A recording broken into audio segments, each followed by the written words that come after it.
शुक्रदेव जो भौतिक जीवन के कारक हैं, लग्जरी, फैशन, ब्यूटी, क्रिएटिविटी, इन सब के कारक हैं। इनफैक्ट स्पाउस को भी हम शुक्र से देखते हैं। शुक्रदेव ने अभी कन्या राशि को छोड़ा है जहां पे वो नीच के होते हैं और अपनी मूल त्रिकोण राशि मतलब लिब्रा राशि में आए हैं। तो शुक्रदेव लिब्रा राशि में जो है वो 3 नक्षत्रों से ट्रांजिट करेंगे। पहले नक्षत्र में वो 6 नवंबर तक रहेंगे जो कि चित्रा नक्षत्र होगा, मंगल का नक्षत्र। उसके बाद 7 नवंबर को वो आएंगे स्वाति नक्षत्र में जो रहेंगे 18 नवंबर तक, और 18 नवंबर के बाद वो आएंगे विशाखा नक्षत्र में जो कि देवगुरु बृहस्पति का नक्षत्र है। तो सबसे ज़्यादा जो इम्पोर्टेंट टाइम है हम लोगों को देखने का वो है जो स्वाति नक्षत्र का टाइम है, मतलब कि 7 नवंबर से 18 नवंबर तक हमको अलर्ट रहने की बहुत ज़्यादा रिक्वायरमेंट है। शुक्रदेव अपनी मूल त्रिकोण राशि में आए हैं, मतलब उनकी बेस्ट राशि है। यहाँ पे वो बहुत ही अच्छे फल देंगे और अच्छे फल सभी की लाइफ में आएंगे। सभी की लाइफ में फाइनेंशियल कंडीशंस इंक्रीज होंगी, सभी की लाइफ में लग्जरी आएगी, सबकी व्यक्तित्व निखरेगा, ब्यूटी बढ़ेगी, क्रिएटिविटी बढ़ेगी, मीडिया, सोशल मीडिया, इनफैक्ट जितनी भी लग्जरी से related fashion industry, salon industry, इन सब चीज़ों से रिलेटेड जितनी भी चीज़ें हैं उन सब में फाइनेंशियली जो है वो बढ़ोतरी होगी, बहुत ज़्यादा बेनिफिट होगा। और साथ में सोशल मीडिया में और ज़्यादा, क्योंकि राहु देव की भी दृष्टि जो है वो पड़ रही है शुक्रदेव पे। इसीलिए राहु देव जब शुक्रदेव को देखेंगे तो चीज़ों को और ज़्यादा मल्टीपल कर देंगे, लेकिन साथ में राहु देव का एक नेचर है ना, भ्रम की स्थिति तो वो पैदा करेंगे ही। तो उस भ्रम की स्थिति की वजह से चीज़ें जो हैं वो बिगड़ सकती हैं, जैसे कि रिलेशनशिप जो है नए बनेंगे लेकिन एक्स्ट्रा मैरिटल अफेयर भी हो सकते हैं जो कि आपको ब्लेम भी लगा सकते हैं, नुकसान भी कर सकते हैं। इस समय कोई एकदम से क्विकली कोई रिलेशनशिप में आप आ जाएंगे, लेकिन जैसे ही ये स्थिति निकलेगी आपको रियलाइज़ होगा कि आपने गलत व्यक्ति के साथ रिश्ता बना लिया, या फिर बिजनेस में किसी नए एम्प्लॉय को आप एकदम से रख लेंगे और फिर बाद में आपको रियलाइज़ होगा कि नहीं, आपने थोड़ा ज़्यादा जल्दीबाजी कर दी, आपको अभी इनको प्रमोशन नहीं देना चाहिए था, या अभी थोड़ा सा रुक जाना चाहिए था, या कोई प्रॉपर्टी खरीद ली, कोई लग्जरी गाड़ी खरीदी, या कोई एक्सपेंस कर लिया, या फिर कहीं ऐसी महंगी जगह ट्रेवल करने चले गए जहाँ पे जाने के बाद आपको रियलाइज़ होगा कि ये हमने गलत कर लिया, यहाँ नहीं तो ये कर लेते।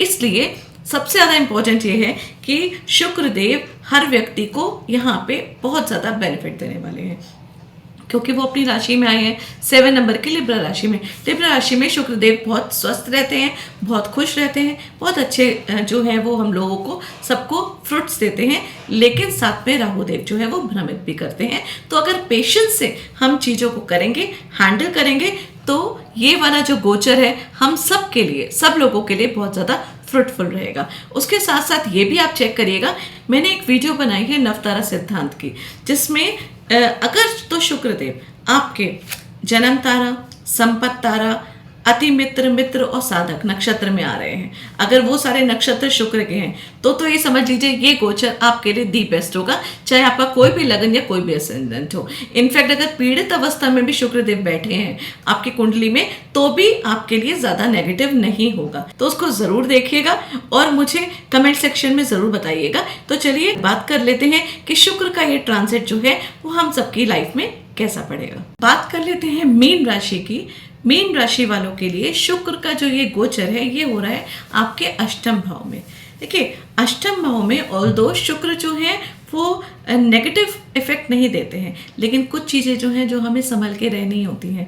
यहाँ पे शुक्रदेव अष्टम भाव में बैठे हुए दूसरे भाव को भी देख रहे हैं और आपकी 7.5 भी चल रही है। और एक चीज़ और है ना कि शुक्रदेव जो है वो आपके लग्नेश के मित्र नहीं है, क्योंकि आपके लग्नेश जो है वो जुपिटर हैं, देवगुरु बृहस्पति, और शुक्र जो है वो शुक्राचार्य हैं, दानव गुरु हैं। तो दोनों जो है वो एक दूसरे के साथ दुश्मन नहीं है, लेकिन दोनों दोस्त भी नहीं है, और अष्टम भाव में यहाँ पे आ गए हैं। तो अष्टम भाव में शुक्रदेव का यहाँ पे आना थोड़ा सा हेल्थ इशू तो करेगा। तो खाने पीने का आपको इस समय बहुत ज़्यादा ध्यान रखने की रिक्वायरमेंट है। ससुराल पक्ष में थोड़ी सी मतभेद हो सकती है, लेकिन बहुत ज़्यादा नहीं होगा, लेकिन हो सकती है, क्योंकि राहु की भी दृष्टि यहाँ पे पड़ रही है। अगर आप अकल्ट में हैं, देवी की उपासना करते हैं, कोई नई विद्या जो है वो पढ़ाई करना चाहते हैं, कोई रिसर्च करना चाहते हैं, तो ये जो है बहुत अच्छा टाइम है आपके लिए शुक्र का अष्टम में जाना। देखिए कम्युनिकेशन को थोड़ा सा ट्रांसपेरेंट रखिएगा अपने भाई बहनों के साथ भी और अपने इन लॉज के साथ भी, अदरवाइज वाद विवाद हो सकता है। वो चीज़ें क्लियर रखेंगे तो बहुत ज़्यादा दिक्कत जो है वो आपको नहीं होगी। किसी भी तरीके का कोर्ट केस अगर चल रहा है तो इस समय अवॉइड करिए, स्थगित कर दीजिए और कोई भी केस अभी इस समय अपने आप अप्लाई मत करिए। किसी भी तरीके का वाद विवाद, किसी भी तरीके की लड़ाई अड़चन, किसी भी चीज़ में मत पड़िएगा, क्योंकि इस समय आपके लिए जो है ये फ्रूटफुल टाइम नहीं है। 24 नवंबर तक आपको वेट करना है। जैसे ही शुक्र देव जो हैं वो आपके भाग्यस्थान में आ जाएंगे, उसके बाद आप ट्राई करिएगा। आपकी लाइफ में ना नए लोग आएंगे।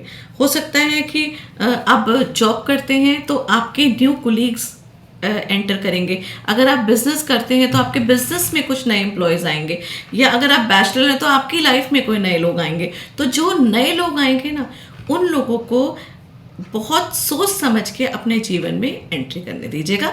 एकदम से जल्दीबाजी में कुछ भी मत करिएगा, क्योंकि नहीं तो वो आगे जाके आपके लिए प्रॉब्लम क्रिएट कर सकते हैं। इस समय थोड़ी सी नींद की आपको प्रॉब्लम रहेगी, थोड़ी सी इनसिक्योरिटी की भावना रहेगी, और साथ में ना आपको इन्वेस्टमेंट भी अभी इस समय नहीं करना है। ये टाइम जो है ना कुछ ज़्यादा फ्रूटफुल नहीं है। शुक्र का गोचर जो है सभी के लिए बहुत अच्छा है, बहुत फ्रूटफुल है।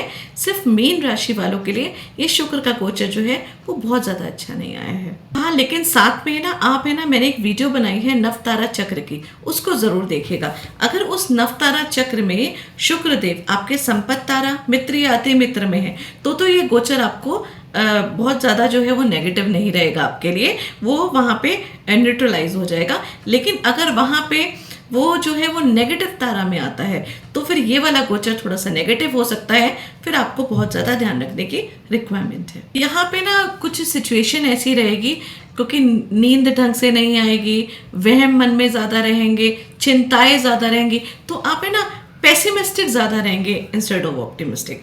आपका है ना कोई भी चीज़ हो रही होगी तो आपका नेगेटिव तरफ ध्यान ज़्यादा जाएगा। तो यहाँ पे सबसे बेस्ट रेमेडी यही है कि जो कुछ भी सिचुएशन हो रही है, क्योंकि ये थोड़ी देर की बात है, आपको है ना ऑप्टिमिस्टिक रहना है, आपको पॉजिटिव रहना है। कोई इन्वेस्टमेंट मत करिए, किसी पर ट्रस्ट मत करिए। किसी नए व्यक्ति का आगमन आपकी लाइफ में हो रहा है तो थोड़ा सा डिस्टेंस मेंटेन रखिए।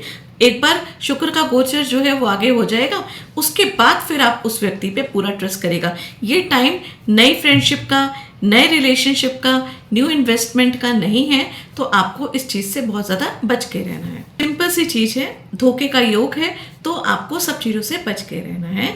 वाद विवाद से भी बच के रहना है। जो आपके अपने लोग हैं, रिलेशनशिप है, उन सब के लिए थोड़ा सा, उन सब के संग थोड़ा ट्रांसपेरेंसी रखनी है, जिससे कि आप बात करते रहें तो कोई भी दिक्कत या किसी भी तरीके के ऑब्स्टिकल्स आपकी लाइफ में नहीं है। रेमेडी के लिए आपको शुक्रवार जो है खीर चढ़ाइए माता रानी को, लाल रंग के पुष्प चढ़ाइए और श्री सूक्तम का पाठ करिए। तो ये थी मेरी प्रेडिक्शन शुक्र के ट्रांजिट की। इसके बाद मैं राहु के ट्रांजिट की भी वीडियो बनाऊंगी और जुपिटर रेट्रो की भी वीडियो बनाऊंगी। आप लोग ज़रूर देखिएगा, और अगर कोई भी बात आप लोगों के साथ रेजोनेट करती है तो मुझे कमेंट सेक्शन में ज़रूर बताइएगा। धन्यवाद।